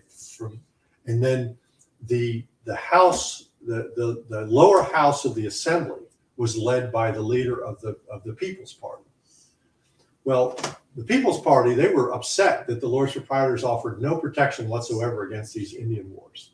So they decided that they wanted the king to come in and take over the colony, okay, to dislodge the Lords Proprietors, revoke their charter, and to make the king, and then the Royal Navy could then start policing North Carolina. Same thing happened in South Carolina, okay? So now you've got this issue. You've got the governor of North Carolina, Charles Eden, who is aiding and abetting acts of piracy by supporting Blackbeard and giving him a pardon that he wasn't eligible for, and all of his crew members, okay? That was a violation of the charter of North Carolina. So it was the Speaker of the House who went up to Virginia and conferred with Lieutenant Governor Spotswood and said, wouldn't you like North Carolina to be a royal colony just like Virginia? And that might even, you would be able to expand your territory into North Carolina. So the whole point of trying to capture Blackbeard was to recover evidence that would incriminate Governor Eden as an accessory to acts of piracy. Really? Yes. So what's the first thing that Lieutenant Maynard does after he defeats and kills Blackbeard at Ocracoke? But he goes into Blackbeard's cabin and starts going through all of his papers. Okay. The only thing he can come up with is a single letter from Tobias Knight to Blackbeard on the Monday before the Saturday on which Blackbeard was killed. And Tobias Knight he sent a coded letter. You can read it. I have reproduced it in the book, suggesting that Blackbeard, before he leave Ocracoke, that he come back up to Bath because there was something very important that he wanted to tell him. What he wanted to tell him was that there was a second pardon on its way from London that would absolve him and all of his friends of any acts of piracy they committed, including capturing the ship east of Bermuda, a few months earlier. This was a big deal. All Blackbeard had to do was hang out, lay low, wait for the second pardon to arrive, and then he was good to go. And unfortunately, He didn't. he didn't. And so Lieutenant Maynard finds this letter from Tobias Knight, and then they use that as evidence to show that at least the governor's collector of customs is involved with Blackbeard and aiding and abetting Blackbeard. But they tried to overthrow the governor. So the next thing that happens is on the day after Christmas of that year, so Blackbeard's killed on November 22nd, and on December 26th, the Speaker of the House of North Carolina, and with some of his friends, including the son of James Moore, who was part of the invasion of St. Augustine, they go to the house that contains all of the official records and documents of the colony of North Carolina. They there was a naval officer occupied that house. They threw him out, and they went inside and nailed all the doors shut from the inside.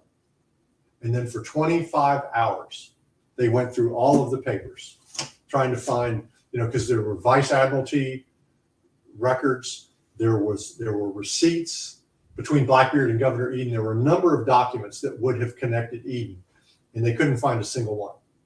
And I suggest that they were probably ashes in Governor Eden's fireplace by that time. Wow. Okay? And so now again, we have ties to modern times. We have situations where people delete or destroy emails. I'm not going to name any names, but so they don't find any records. And actually, the Speaker of the House is arrested, and he's removed from office for 2 years or whatever. Meanwhile, South Carolina overthrows the Lords Proprietors in the very next year, and it becomes a royal colony. And then eventually, 10 years later, North Carolina becomes a royal colony. So that was the purpose. That was poor Blackbeard was simply a pawn on a colonial chessboard of politics. So we could keep talking. I know we could. I don't even know how long we've been talking. It's now 9:30. We've gone to a point where I have to say, you want this book? We got it at the Pirate Museum. I'm going to be reading mine. We have a few more episodes or a few more things to do on the show. Davey, you still there? You awake? I'm awake. Hi.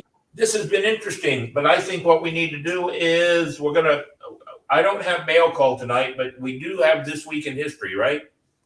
Yes, and there's also people have been posting questions. Yes. So while you're doing This Week in History, I'm going to go back through and look at the questions, and then when This Week in History finishes, we're going to go ahead and answer some of those questions. All right. Okay. All right. Good to have. Go. Welcome to This Week in History, sponsored by our good friends at Dick's Wings Bar and Grill. Wings, salads, wraps, quesadillas, and more.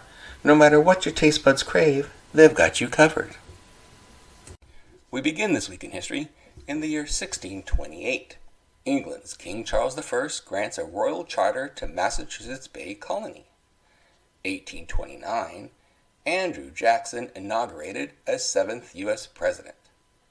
1836, Battle of the Alamo. After 13 days of fighting, 1,500 to 3,000 Mexican soldiers overwhelmed the Texan defenders, killing 182 to 257 Texans, including William Travis, Jim Bowie, and Davy Crockett. 1853, Piano Company Steinway & Sons, founded by Heinrich Steinweg, later Henry Steinway, in New York City. 1918, U.S. Army mess cook Private Albert Gitchell of Fort Riley, Kansas, becomes the first documented military case of Spanish flu. Start of worldwide pandemic killing 50 to 100 million. Also in 1918, President Woodrow Wilson authorizes U.S. Army's Distinguished Service Medal.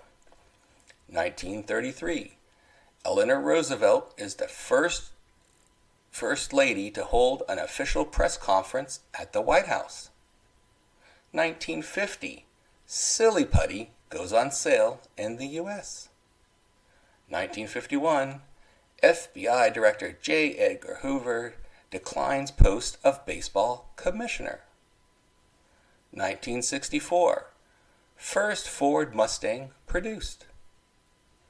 1978, The Incredible Hulk made its debut on CBS.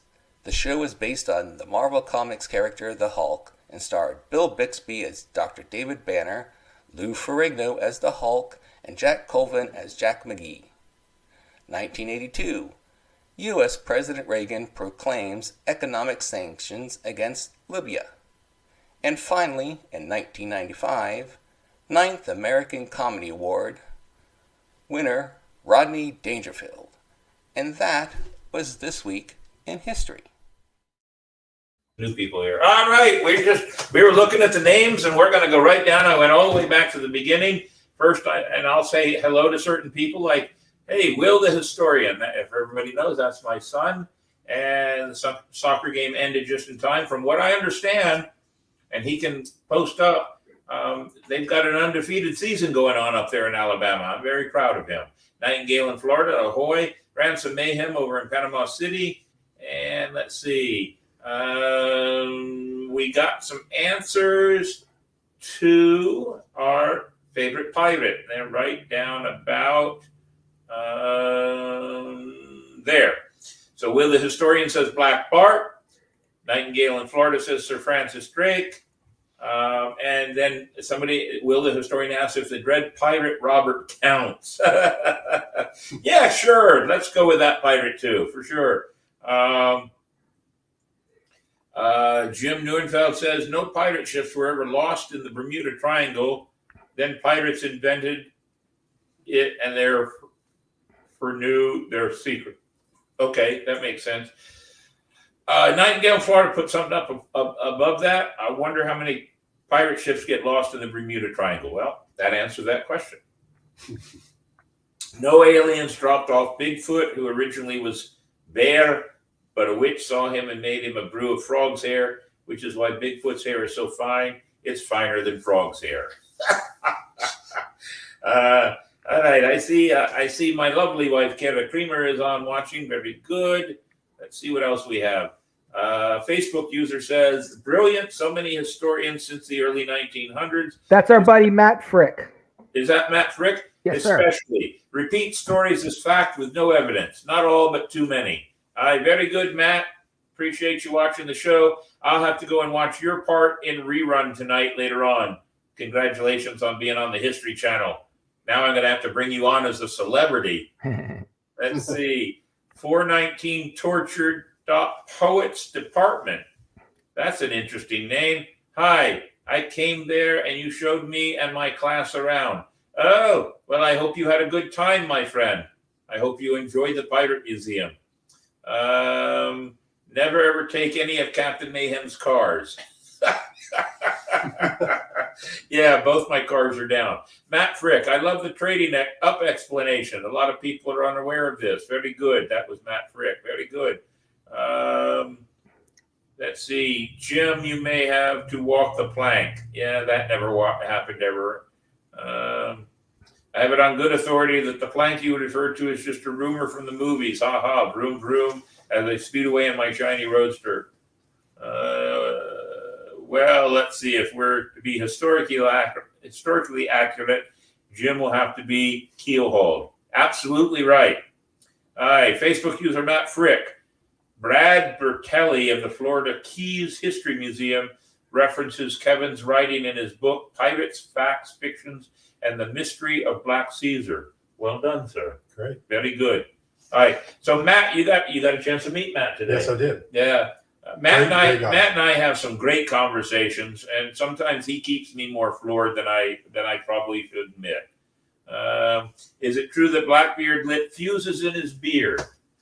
That question pops up all the time. Tell us if it's true or not. Well, so Blackbeard did spend some time at Ocracoke Island, and when he was killed, the Royal Navy found on the shoreline there tents made of tattered sailcloth, and there had been campfires, and there were casks of French sugar and so forth. So they spent some time on shore. I think they probably preferred to sleep aboard the vessel. But if you ever went to Ocracoke prior to when they started spraying for mosquitoes, it was absolutely almost intolerable. You would just be covered in mosquitoes. And everyone knows that smoke is a deterrent for mosquitoes. True. In fact, in the very first voyages to the coast of North Carolina in the 1500s, it was observed that every Native American village had fires going on. Well, it wasn't because it wasn't for warmth. It was a way to keep the bugs away. Okay? Right. They were they were smart enough to know that. So my theory is that they were probably sitting around a campfire and they were going, this smoke is really good for keeping mosquitoes away. And Blackbeard probably said, well, I have a better way to do it. I'm going to stick some fuses under my hat. So I believe there might be a grain of truth to that story. It was probably jailhouse gossip up in Williamsburg when that story really was born. Like the jailer said, so, what was the old boss like? Gosh, he was a lot of fun. I believe that we would have loved to have hung out in a pub with Blackbeard. I'm sure he was the life of the party. So I'm going to give you something else to think about then. All right. I was sitting around with some friends of mine once, and we were just talking and drinking our rum, and we had a thought about it. And there may or may not be anything to prove this to be actually true at all. But like many things in history, it begins with a thought. Rope back then was made of hemp. Is it possible that the smoke from the hemp may have also created some other eases of his ailments because he was very ill? He had problems. Is it possible that that is true? There's nothing that says it isn't, but there's nothing that says it's right. Well, let me ask you, though. You've got long hair. You've Yeah. got a goatee, not a full beard or whatever. But can you imagine, especially on the coast where it's often windy, can you imagine putting two fuses under your hat and light them? Okay. Don't you think that there would be a good chance that you would light your? I think it would burn off all your hair. Exactly. So we're talking about common. You talked about the importance of common sense. Okay. Right. Common sense argues that that's not practical. The other thing is, so it's been described that Blackbeard did this going into battle. Okay. Or in a boarding action. So Blackbeard's pirate ship is pulling up on a merchant ship, and they're going to fire some cannon. And the pirates are all jumping down and waving their cutlasses or whatever to try to intimidate the crew of the merchant ship. Now you've got this one guy. Now no one knows he's the captain, right? He didn't have like captain's bars on his shoulders or anything. He's just another one of the guys, right? Although he's probably the only one who has a beard.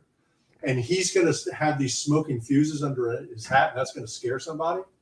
No, I mean, not when these two vessels are apart. It just does not make sense to me. So let's ask this question then.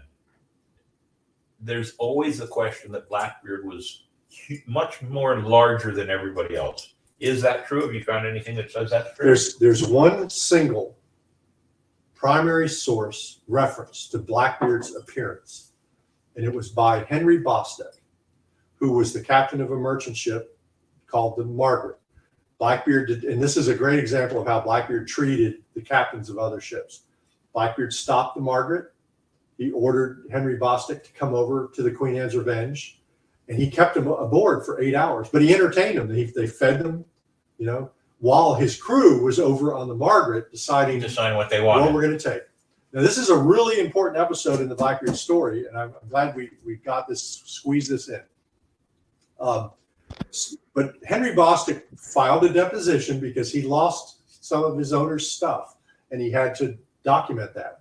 And he said that Edward Thatch was a tall, spare man with a black beard, which he wore very long. So he's tall, spare. I've described him as spindly. He's tall and skinny, tall, spare man, right? And has a black beard, which was notable because men did not wear beards. That was not the fashion in 1718. He was probably the only guy on the entire crew that had a beard. So go ahead. No, that's the only throughout all of. So we don't have any evidence of him being 6'6", tall, just tall. Just tall. So however you want to interpret tall. Now men were probably on average around 5'5", 5'6". I say 5'7". Okay, My 5'5", studies, 5'6", 5'5", 5'7". Okay, so tall would be anything above 5'7". I probably think he could be anywhere from 6 feet to 6'4", and that probably helped him be a leader of men, Of course it did. Yes. He. So above 6 foot, we can probably safely say, all right, and because he was slender at 6 foot, that Spare. he was, or sparing. He was spare. That's what he just said. He was spare. Spare. So at that point, then could then interpret that to be that he might have been 220 to 270. Oh, that no. would, He was probably less than 220. really? Yeah. Yeah. I'm 6'4", and will admit that I'm about 222, 223. Yeah. I'm 6 foot and I'm 220. All right. And we'll leave it at that. But one more thing about the Henry Bostic capture off of Puerto Rico. Blackbeard's quartermaster went over and was asking the crew of the Margaret, "What do you do? What do you do? What do you do?" One guy said, "What do you do?" And he says, "I'm a cooper." He goes, "Okay, you're with us from now on. Okay, we need a barrel maker." Okay, he took him aboard. The man's name was Edward Salter. I discovered that the state of North Carolina in 1986, while doing an archaeological investigation, exhumed the skeletal remains of a man that they identified as Edward Salter on the west bank of Bath Creek on what was the plantation formerly owned by Governor Eden and then later James Robbins, who got caught with his pants down. It was the same plantation. This Edward Salter was also a cooper, and the whole story is documented in my book, but I can tell you that I have had the skeletal remains. I had to go to court to try to reopen the estate of Edward Salter so that the descendants could reclaim his skeletal remains so they could be respectively reburied. This was a significant figure in North Carolina colonial history. He helped to build the oldest church that still stands in North Carolina, St. Thomas Church of Bath, a former pirate. I mean, think about, so you talk to young people a lot. Wouldn't you like to be able to tell them it's like not all pirates were bad guys? This was a guy who was a pirate for 6 months, served with Blackbeard, and then got out of piracy and then helped to build a church that still holds services every Sunday. I actually tell most of the children that come on our school tours, I actually tell them not all, and maybe a large majority of the pirates, they weren't all bad men. Yeah. They weren't. They were men who were into a position based on their circumstances, like we talked about it earlier, based on financial or family situations. They weren't all bad men. They were men that were doing what they needed to do to take care of their families and their communities and whatever else. I don't believe that. I believe that most of the pirates. Now there are some really bad stories of certain pirates that were really bad, but I believe most of the stories of pirates were not. They weren't terrible men. Maybe we can end on this note, but I just want to make the point and have you think about this: is that this pirate Edward Salter not only helped to build a church, 3 of his grandsons played heroic roles in the American Revolution. Okay, one of his grandsons, Edward Salter III, actually intercepted supplies that were intended for Cornwallis's army shortly before Cornwallis met Washington at Yorktown. Wow! Now think about that. Now these are the descendants of a former pirate, and that's one of the things that we can't ever forget is that these men who were pirates during the golden age of piracy produced families and descendants, and maybe even there are people alive today who can trace their heritage. So I'm going to throw something out on that point. Okay. Good. There was a statue removed from the Town Square. Man's name was Loring. Yeah, he was a Confederate officer. But after the war, he went on to do many other things for the government in his military career in the Middle East and in Afghanistan, because we were fighting back then. Mm-hmm. Same with General Robert E. Lee, who was a general for the South, but when the war was over, made certain concessions and did certain things, and I'm putting it in those terms right now to make it an easy conversation, but all the land that becomes Arlington Cemetery was part of the Lee. Yeah. So men do things, but their lineage, their family, their purpose really comes out in the end. And many of these pirates are exactly the same way. Exactly. I truly believe that. So let's see if there's anything else I've missed here. Are you planning to write any more historical books on pirates? That's a good question, are you? I wouldn't rule it out, but I'm working on a couple of other projects that are going to take me away from. Well, I'll be writing about 1585 pirates. Okay. So the Elizabethan explorers were every bit the pirates, as you know, Sir Francis Drake. But and Matt Frick. I see Steve Wetzel. Yeah, is Steve on there? There's Steve. Look at that. Hey, Steve Mayhem, you need to join us in Ocracoke in November for the festival. That's exactly what I said. Hey, he's been telling me, and you know what? Let's see if we can figure it out. I'd love to come up there. In looking, I see there is not an electronic version of your book. Will that happen in the near future? Actually, there is on Amazon. I think there is an electronic. It's not the 4th edition, unfortunately. Okay. Well, I have a copy, and I'll have pirates in the local area come over. We'll sit and share it together if you need to. But go to the Pirate Museum, because I do know that 2 cases of these books are now sitting on our bookshelf now. Mayhem, do you remember Frank that worked for the pirate ship? He played Blackbeard. He was ascending to Blackbeard's 14th wife. He was 6'6". Yeah, I'll leave it at that. Okay. Sure. Yes, let's see. I saw something else there I wanted to bring back. Tonight, Matt Frick's appearance on the History Channel is all about Captain Kidd on the History Channel. There's a whole lot of stories about Captain Kidd there, too. Let's see. I thought, Jim Neuenfeld says, I thought when you were young, it was wine, women, and song. Then later it becomes beer, the old lady, and TV. Probably right. Steve, Mayhem. So there's Steve's comment. Steve, I really would like to come up there. We need to figure out a way to get me up there in whatever shape, form it is. And I'd love to come up. Leave it at that. Let's see. Mandy Joe, I wish so many records have been destroyed and are still locked up. We will never get a clear picture of it all. Well, that's a good point. A very good point.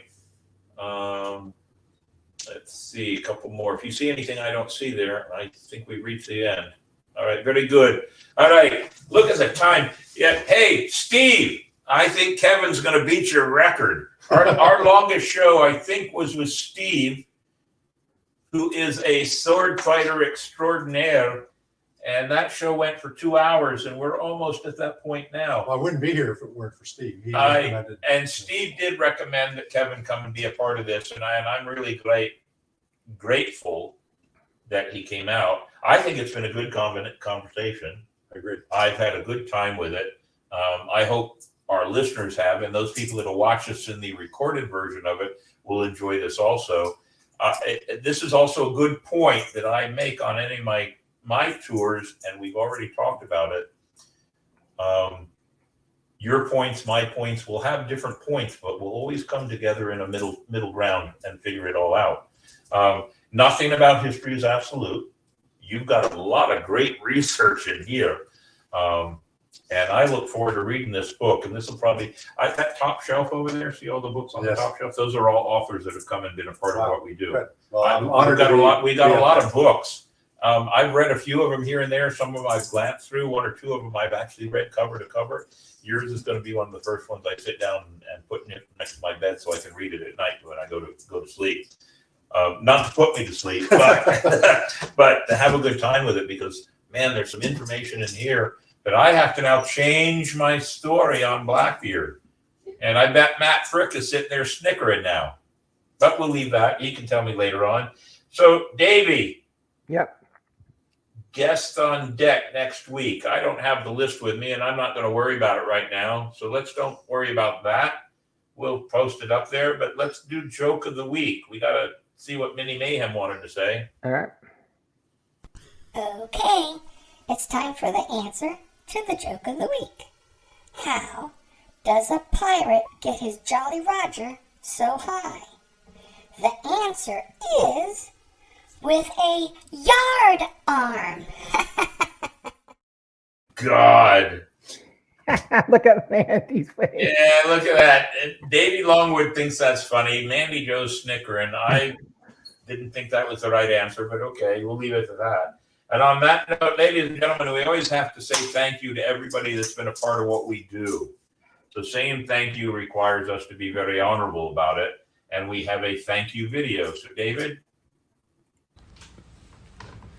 The Captain's Quarters podcast is indeed a ship sailing the seas of the world, always in search of history, knowledge, and adventure. It takes a crew to run a ship, so we take this opportunity to thank those who help keep this ship afloat. The casting crew: Captain William Mayhem, Navigator Davey Longwood, Gunner Hellfire Henley, Cartographer Mandy Joe, the Powder Monkey, and Juan Cam. Helping others gives a crew purpose. Our treasured charities that we support: Inc., investing in kids; the Humane Society of St. Johns County; Alia's Acres, a no-kill animal rescue zone; and the Cadets of the St. Johns County Fire Department. The four major charities that we support, but there's always room for more. You too can be part of the crew and support the show in many ways. Go to Patreon. A small monthly contribution as Powder Monkey or First Mate memberships, or a single contribution. PayPal or Venmo. Go to YouTube. Hit the like and follow buttons to join our ranks and support the show. It does take a crew. Thank you. Good job, Davey, and our platform. So, ladies and gentlemen, at the end of this show, when it downloads, you can watch this show or listen to this show on YouTube, Spotify, or Instagram. That's watching. Listening to the show, Stitcher, iHeart, Castbox, Apple Podcast, and Music, Amazon. I get people all the time in the Pirate Museum that say, hey, we're going to just listen to your show on the ride back home to wherever they're going in the United States. So there's 5 ways for you to do that and 3 ways for you to watch us. It is one of the reasons why our history clips that Mr. Longwood does is verbal now. It used to be just videos with music, but anybody who was listening could not hear what was going on other than music. So we changed it to verbal and we narrated it. And Davey does a good job of that. On that note, do we have some numbers? Yes. Are they?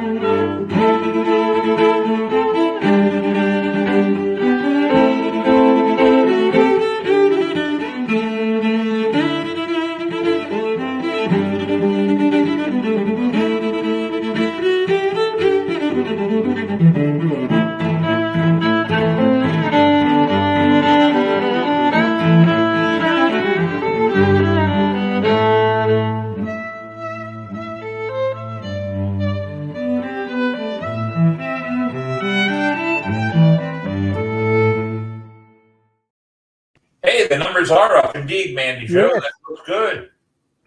We'll have to work on a few more. We've got some other ideas to make it even better for our numbers. And the more our numbers go up, the more we actually benefit. We're in negotiations now with Kraken Rum, and we're working on some ideas to do podcasts out in public. We'll see what happens.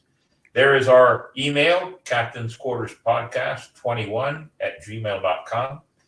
If you need to remember that, the reason it's 21 is because we started everything in 2021, and we actually started it on Talk Like a Pirate Day of that year. So we have that many episodes going on. I can't think of anything else. Have I missed something there, Davey? No. Good. I always like to make sure I do two things at the end of the show. One, a gift for our guest. We always like to give our guest one of our signature chips. Oh, wow. It is a black poker chip. Black means $100, but it's not worth $100. But it's got our logo and it's got our sign off. And I'm adding an extra gift to it. It is a glass skull shot glass for you to drink anytime you want and think of us. I will treasure that. Absolutely. I think this has been a great show. We're 1 minute from 2 hours. I think when we did the show with Steve, we just went over 2 hours. Let Steve have the. No, we're actually 2 hours, 2 minutes, and 14 seconds. That was Steve? No, that's ours. Is that ours? I think that we beat Steve. Oh, well. Steve, nothing but love for you, mate. And if I can figure a way, let me know the date in November. If it's the first weekend in November, that actually solves the problem for me. I'd rather come up there and be a part of your event. Let me figure out what we can do. And I think that my lovely wife would like to come up there too. And anybody else sitting around would probably like to come up too to be a part of it. Just looking. Anyway, it's been a great show. I always love having these great shows where I get to sit and only ask questions and listen to our guests tell us stuff, because you know how I feel about history. You get the second to the last word. You want to say anything to everybody? No, I'm just honored to be Blackbeard's publicist. I've been trying to rescue his reputation, and he looks out after me. We went looking for Blackbeard's treasure at Ocracoke last October. There was the night of the Blackbeard Festival. There was a full moon rising, and supposedly when the full moon rises, Blackbeard's treasure will be revealed. And I have a feeling I may have found it this past year. I think your treasure is right here. I agree. I really do. Thank you. I think treasure is information, and I love these shows like this. I hope that all of my listeners, all of our followers, everybody that's been watching us tonight and will watch us in the future loves this show and will constantly be a part of it. And on that note, Davey, how do we sign off? Part of the podcast. Part of the crew. Always. We can't do it without all of you. We thank you for being loyal followers and listeners to our show. And to my good friend now, Kevin. Duffus. Aye, Duffus it is. And I appreciate everybody here. Cheers to all.